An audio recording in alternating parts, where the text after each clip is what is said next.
नमस्कार दोस्तों। कैंसर एक ऐसी बीमारी है जो अच्छा खासा खेलते हुए घर को बर्बाद कर देती है। और यदि बात करें बच्चों की, नवजात बच्चे को कैंसर हो जाए तो ये बहुत बड़ी प्रॉब्लम हो जाती है। और आजकल आए दिन खबर आ रही है कि छोटे छोटे बच्चों को भी इस तरह की बीमारियां हो रही है, कैंसर और हर्निया और अपेंडिक्स, काफी तरह की बीमारी। इस बीमारी को कैसे पता करें, कैसे इलाज करें, कहाँ पर इलाज करवाएं, इसके लिए आज आपको मिलवाने जा रहे हैं चाइल्ड स्पेशलिस्ट डॉक्टर सौम्य घोष से, जो इस विषय पे काफी विस्तार से आपको बताने जा रहे हैं। वीडियो में लास्ट तक बने रहिए, लास्ट तक देखिए, काफी अच्छा जानकारी दे रहे हैं। इस जानकारी को जरूर लीजिए। तो आइए आपको मिलवाते हैं डॉक्टर सौम्य घोष जी से।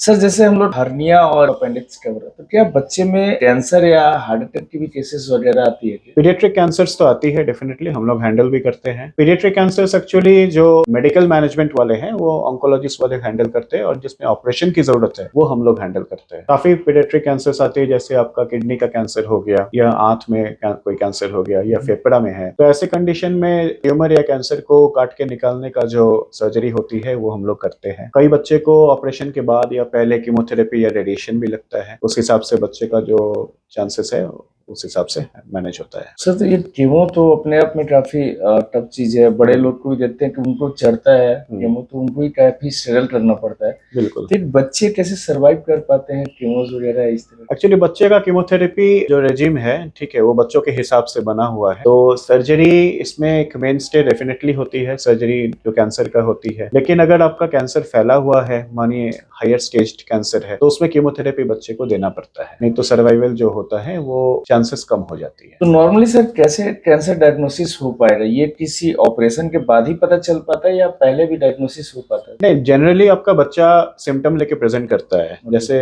मानिए फेफड़ा में किसी को दिक्कत है तो सांस में तकलीफ होगा, पेट फूलने लगेगा अगर पेट में रीनल या किडनी में कोई कैंसर है तो, ठीक है। बहुत बच्चों का जन्म से ही रहता है, जन्म से ही पेट फूला रहता है, उसमें आप अल्ट्रासाउंड या सीटी या जैसे प्रोटोकॉल के हिसाब से कराइएगा तो उसमें आपको पता चल जाएगा। कई बच्चे का 18 महीना 24 महीना में प्रेजेंट करता है, ठीक है। ऐसे बच्चों का भी हम लोग इमेजिंग करके पता करते हैं। उसके बाद उसको स्टेज करते हैं कि भाई ये कौन सा स्टेज में है, और कहीं फैला है कि नहीं, छाती में फैला है कि नहीं, लिवर में फैला है कि नहीं, हड्डी में फैला है कि नहीं। उसके बाद स्टेज करने के बाद डिसाइड करते हैं कि इसको पहले हम लोग को कीमोथेरेपी देके घटाना है या फिर हम लोग इसको ऑपरेट पहले कर सकते हैं। ज्यादातर बीमारी में हम लोग ऑपरेट करके जो प्राइमरी कैंसर है उसको हटा देते हैं, और उसके बाद हमारे जो पीडियाट्रिक ऑन्कोलॉजिस्ट है वो इसको कीमो देके बाकी जो जगह इन्वॉल्वमेंट है उसको ठीक करते हैं। चलिए, तो ये काफी चैलेंजिंग काम कर रहे हैं आप।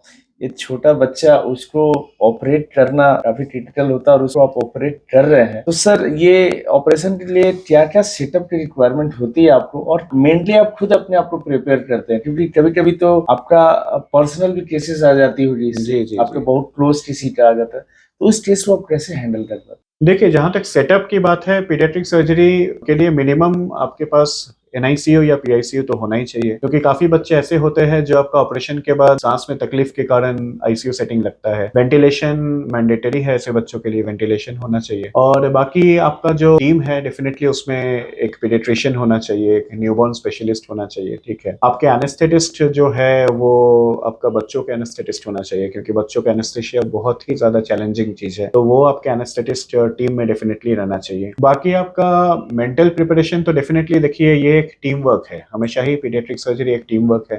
ये आप अकेले चाहोगे भी तो अच्छा रिजल्ट नहीं दे पाओगे। तो कोई भी ऐसे केसेस के लिए हम लोग जो हमारे टीम है, जिसमें आपका पीडियाट्रिशियन है, इंटेंसिविस्ट है, एनेस्थेटिस्ट है, हम लोग साथ मिलके उसको डिस्कस करते हैं। कोई भी केस लेने से पहले आधा घंटा 1 घंटा हम लोग प्लान ऑफ एक्शन डिटरमाइन करते हैं कि कैसे क्या किया जाएगा, किस तरह से बच्चे का सबसे अच्छा या ऑप्टिमल रिजल्ट हम लोग दे सकते हैं। तो उस प्रिपरेशन के बाद कोशिश करते हैं कि अच्छा रिजल्ट एक दे सके बच्चे को। तो सर, आप जिस हॉस्पिटल में भी प्रेजेंट है, उस हॉस्पिटल में जो आप बता रहे हैं सभी सेटअप है क्या, और उस तरह का इमरजेंसी को हैंडल करने के लिए सभी अवेलेबल है? जी, मैं अभी अभिषेक चाइल्ड केयर में हूँ, जमशेदपुर में है ये हॉस्पिटल, और डेफिनेटली पीडियाट्रिक सर्जरी के लिए एक बहुत अच्छा हॉस्पिटल है। इसका सेटअप अच्छे है, एनआईसीयू पीआईसीयू काफी हायर स्टैंडर्ड का है, लेवल 3 एनआईसीयू हम लोग के पास है। तो कोई भी क्रिटिकल कंडीशन हम लोग यहाँ पे हैंडल करते हैं, मेडिकल सर्जिकल दोनों ही हम बोलेंगे। कोई भी क्रिटिकल बच्चा, क्रिटिकल न्यूबॉर्न को हम लोग लेते हैं और एज पर प्रोटोकॉल उसको मैनेज करते हैं और कोशिश करते हैं कि एक बेस्ट रिजल्ट बच्चे को दिया जाए। सर लास्ट क्वेश्चन हमारा जो है, कोई ऐसा केस जिसमें आपको लगा कि शायद आप ना बचा पाए, इतना क्रिटिकल था, बट आपने उसको ऑपरेट किया और वो बच्चा बच गया? ऐसे केस तो बहुत होते हैं, क्योंकि क्रिटिकल बच्चे में हमेशा एक डर रहता है कि शायद हम इसको ना बचा पाए। वो 10% बच्चे जो नहीं बचते हैं वो भी इसी बच्चों में से आते हैं। तो कोशिश करते हैं हम लोग ऐसे केसेस। तो अभी हाल में ही एक आया था जिसमें आपका बच्चे का जो आंत है वो निकला हुआ था पेट से, और एक बच्चे का पहला ऑपरेशन कहीं और हो चुका था, सेकंड ऑपरेशन के लिए वो हमारे पास आया था। तो वो काफी चैलेंजिंग था, उसका आंत को अंदर डाल के दोनों जो एंड है उसको जोड़ना और फिर बच्चे को आईसीयू से निकालना। और शुरू में डेफिनेटली बच्चा काफी बिगड़ा हुआ था, काफी उसका पैरामीटर्स बहुत खराब आ रहे थे, और 3 से 4 दिन हम लोग को भी लगा था कि शायद बच्चे को हम लोग सरवाइव नहीं करा पाए। लेकिन लकीली बच्चा डे 4 के बाद से काफी इंप्रूव करने लगा, काफी इंप्रूवमेंट आई, वो दूध टॉलरेट करने लगा, खाना खाने लगा धीरे धीरे। तो विथ टाइम बच्चे का इम्यूनिटी भी धीरे धीरे इंप्रूव किया और करीब 2 हफ्ता के बाद हम लोग उसको घर भेज पाए। तो अभी बच्चा फॉलोअप पे ही है, प्रोटोकॉल के हिसाब से फॉलोअप चल रहा है। पहले से बेटर है? डेफिनेटली पहले से बेटर है। पेरेंट्स के लिए कुछ मैसेज? पेरेंट्स के लिए 2 ही मैसेज है। एक मैसेज है कि अर्ली डायग्नोसिस, यानी कि डेंजर साइन को अच्छा से पहचानिए। कभी भी ऐसा कुछ प्रॉब्लम लगे तो हॉस्पिटल लाइए, दिखाइए, और अर्ली डायग्नोसिस में आपका हमेशा जो रिकवरी है चांसेस बेहतर होती है, बच्चे का ठीक होने का संभावना बेहतर होती है। दूसरा है कि पेशेंस। पेरेंट्स को हम बोलेंगे कि पेशेंस की बहुत जरूरत होती है पीडियाट्रिक सर्जरी में, क्योंकि हम समझते हैं कि पेरेंट्स के लिए भी बहुत बड़ा चैलेंज होता है ऑपरेट कराना। लेकिन हमारे साथ बने रहिए, हम लोग मेहनत कर रहे हैं तो आप लोग भी साथ रहिए, पेशेंस के साथ हैंडल कीजिए मैटर को। रिजल्ट हमेशा फॉर में नहीं जाती है, क्योंकि हम लोग मेहनत कर सकते हैं, रिजल्ट हम पे डिपेंडेंट नहीं होती है। तो जो भी रिजल्ट हो उसमें हम लोग का जो इश्यूज है, प्रॉब्लम्स है, उसको समझिए, मेहनत को समझिए, और ये जानिए कि जो भी हो हम लोग एक बेस्ट रिजल्ट के लिए हमेशा मेहनत। बच्चे तो बहुत बचा लेते हैं आप लोग, काफी बच्चे का रिकवर करते हैं, लेकिन इन केस यदि कोई एक बच्चा आपको नहीं बचा पाता है तो आए दिन खबर आते रहते हैं कि उनके पेरेंट्स का भी हल्ला हंगामा। बिल्कुल बिल्कुल। तो वो सिचुएशन आप लोग को कैसा मतलब लगता है कि आप इतना अच्छा काम कर रहे हो, इतने को बचा रहे हो, बट ये केस होने के चलते पूरा शहर आपके पीछे लग जाता है, मीडियाज वगैरह में आपके अगेंस्ट में आने लगती है। बिल्कुल बिल्कुल। तो उस सिचुएशन के लिए अपने आप लोग कैसे प्रिपेयर कर पाते हैं सर, और कैसा फील होता है?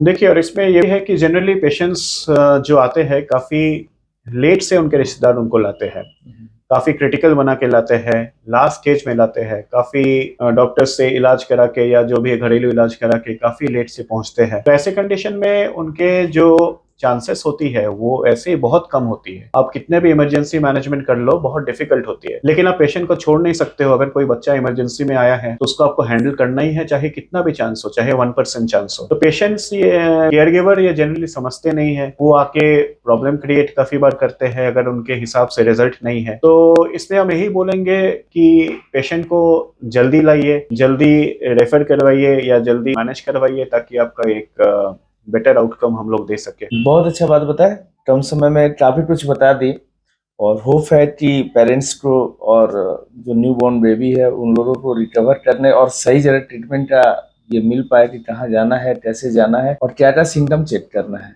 बिल्कुल, इतने अच्छे बात बता सर, इसके लिए आपको बहुत बहुत धन्यवाद। Thank you so much. दोस्तों, कोशिश हमारी होती है कि आपको रियल स्टोरी दिखाएं, ऐसे ऐसे लोगों से मिलवाएं जो लाइफ में कुछ अचीव किए हैं, कुछ ऐसी बातें बताएं जो आपके और समाज के लिए फायदेमंद है। ऐसे स्टोरी देखने के लिए हमारे चैनल पर बने रहिए, हमारे पॉडकास्ट पर बने रहिए। पसंद आए तो लाइक करें, सब्सक्राइब करें, और हाँ दोस्तों, शेयर करना ना भूलें। Thank you very much.